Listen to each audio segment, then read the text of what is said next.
Ia menari di antara ombak yang bergulung.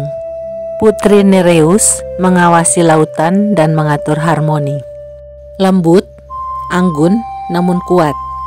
Ia menyelamatkan sang raja dewa, Zeus. Thetis adalah seorang Nereid.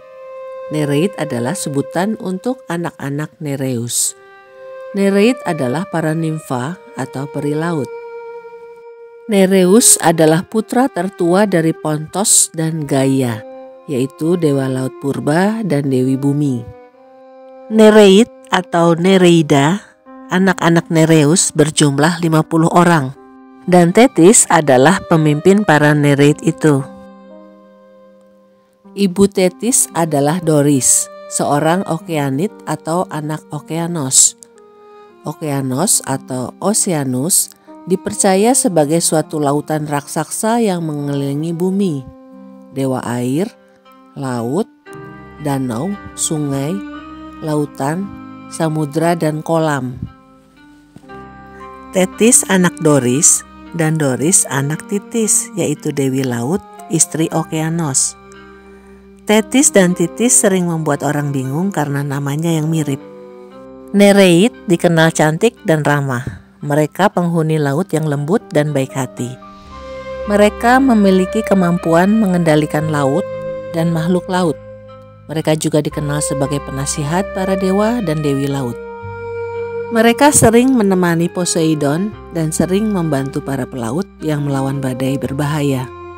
Namun para Nereid juga mudah tersinggung, seperti dalam kisah Cassiopeia yang menyombongkan anaknya Andromeda lebih cantik daripada Nereid. Para Nereid yang tersinggung lalu mengadu pada Poseidon. Poseidon lalu mengirim banjir dan monster laut yang menuntut pengorbanan Andromeda. Bagaimana kisah Andromeda selanjutnya bisa dilihat di video saya yang lama yang berjudul Perseus.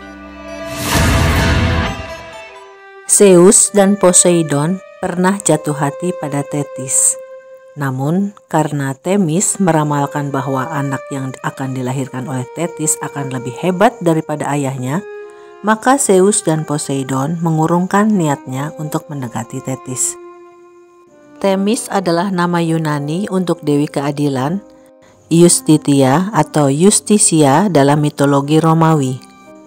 Lalu Zeus dan Poseidon mengatur agar Thetis menikah dengan Peleus, seorang manusia fana, agar keturunan Thetis tidak mengancam kedudukan Zeus sebagai raja dewa. Namun, Thetis menolak. Sementara itu Proteus, sang dewa laut awal, menyarankan Peleus untuk menangkap Thetis ketika sedang tidur. Peleus harus mengikat erat-erat Thetis agar tidak melarikan diri, karena Thetis bisa berubah-ubah wujud menjadi api, air, singa betina, dan ular. Peleus bertahan hingga akhirnya Thetis menyerah dan setuju menikah dengan Peleus. Akhirnya Thetis menikah dengan Peleus, Raja Myrmidon itu. Peleus ini pernah muncul dalam kisah perburuan babi Kalidon yang pernah saya bahas dalam video Atalanta. Pernikahan Thetis dan Peleus yang diadakan di Gunung Pelion dihadiri para dewa-dewi. Gunung Pelion adalah rumah dari Cheiron, kentaur yang bijaksana putra Kronos. Poseidon memberi hadiah 2 ekor kuda abadi bernama Balios dan Santos. Kuda ini kelak dipakai Achilles dalam perang Troya. Cheiron memberi hadiah gagang tombak berwarna abu-abu yang kemudian dipoles oleh Athena. Hephaistos memasangkan kepala tombak pada tongkat itu. Selain itu, Athena juga memberi hadiah seruling. Hera yang telah membesarkan Thetis memberi hadiah sebuah jubah pendek. Nereus, ayah Thetis, dewa laut Aegea, memberi hadiah garam suci yang berkhasiat untuk rasa dan pencernaan. Afrodit memberi hadiah perhiasan, Hephaistos memberinya pedang. Paduan suara para musai menyanyi pada pesta itu. Zeus mengundang semua dewa-dewi kecuali Eris, dewi perselisihan, karena Eris sering menimbulkan pertengkaran. Ketika kemudian Eris datang, ia tidak diizinkan masuk. Eris yang marah mencari cara untuk mengganggu perjamuan itu. Eris lalu melemparkan sebuah apel emas yang merupakan apel Hesperides. Pada apel tersebut terdapat tulisan yang berbunyi, "Untuk yang tercantik."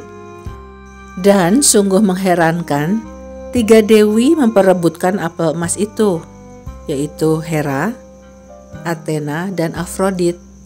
Ketika mereka meminta Zeus untuk memutuskan siapa yang paling berhak atas apel itu, Zeus menolak. Tentu saja Zeus menolak, karena Hera adalah istrinya dan Athena adalah anaknya. Apa yang terjadi bila Zeus memilih salah satu dari mereka? Lalu Zeus memerintahkan Hermes untuk mengantar para dewi itu ke Gunung Ida dan meminta agar Paris yang memutuskan. Paris yang merupakan pangeran Troya pada saat itu masih berstatus sebagai penggembala. Ketiga dewi itu membujuk Paris untuk memilih dengan menawarkan imbalan. Paris kemudian memilih Afrodit yang menawarkan imbalan seorang istri yang paling cantik di dunia. Keputusan Paris ini di kemudian hari berakibat munculnya perang Troya selama 10 tahun. Kisah lengkapnya sudah pernah saya tayangkan videonya sebelumnya. Nanti saya cantumkan linknya di deskripsi ya. Dari pernikahan Thetis dan Peleus lahirlah Achilles. Karena Peleus adalah manusia fana, maka demikian pula lah dengan Achilles. Sebuah sumber mengatakan bahwa Thetis melahirkan 7 anak, tapi semuanya mati ketika Thetis mencoba membuat mereka abadi dengan api. Thetis berusaha membuat Achilles menjadi makhluk yang kebal dengan cara mencelupkan Achilles yang masih bayi itu ke dalam sungai Styx. Sungai yang sangat berbahaya di dunia bawah atau underworld karena dapat membunuh siapa saja yang menyeberanginya. Namun Peleus melihat kejadian itu ketika Thetis memegang pergelangan kaki Achilles dan mencelupkannya di sungai Styx. Peleus mencegahnya dan Thetis marah lalu meninggalkan mereka. Kemudian Peleus membawa Achilles pada Cheiron, kentaur yang cerdas dan bijaksana. Cheiron membesarkan Achilles dan anak-anak lainnya, mendidik dan mengajari mereka banyak keterampilan. Beberapa tahun berlalu kemudian terjadi penculikan Helen, istri Menelaos, Raja Sparta oleh Paris, pangeran Troya. Paris dibantu Afrodit dalam peristiwa penculikan itu, sebagai balasan karena Paris memilihnya dalam perebutan apel emas Eris. Penculikan Helen memicu perang antara Yunani dan Troya.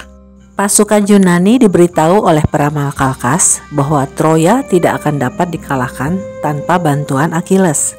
Thetis memiliki kemampuan meramal. Ia tahu bahwa Achilles akan mati muda bila ikut perang. Ketika pasukan Yunani sedang mengumpulkan tentara, Thetis menjemput Achilles di tempat Cheiron dan menyembunyikan Achilles di istana Lycomedes, raja di Skiros. Thetis bahkan mendandani Achilles dengan pakaian perempuan. Raja Ithaka, Odysseus yang cerdik, berhasil mengetahui tipuan Thetis dan membuka penyamaran Achilles. Akhirnya, Achilles bergabung dengan pasukan Yunani.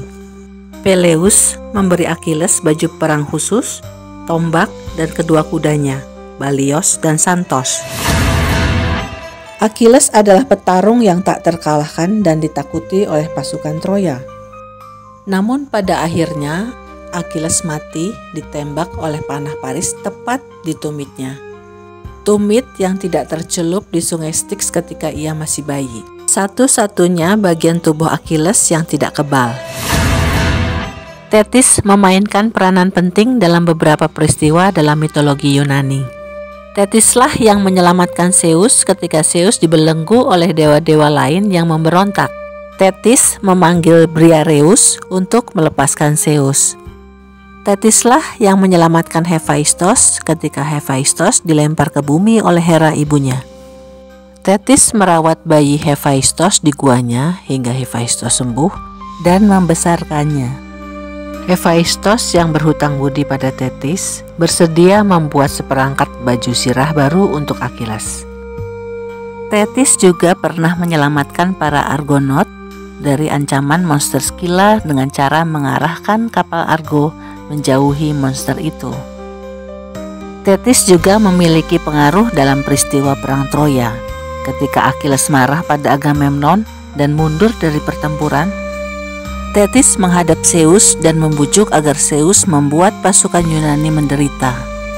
Peristiwa inilah yang membuat Zeus mengirim Morpheus, dewa mimpi, masuk ke dalam mimpi Agamemnon dalam bentuk Nestor, raja yang bijaksana. Tujuan Zeus adalah agar Agamemnon membuat kesalahan strategi yang menghancurkan. Terima kasih sudah menyaksikan video ini hingga akhir. Sampai jumpa pada tayangan berikutnya.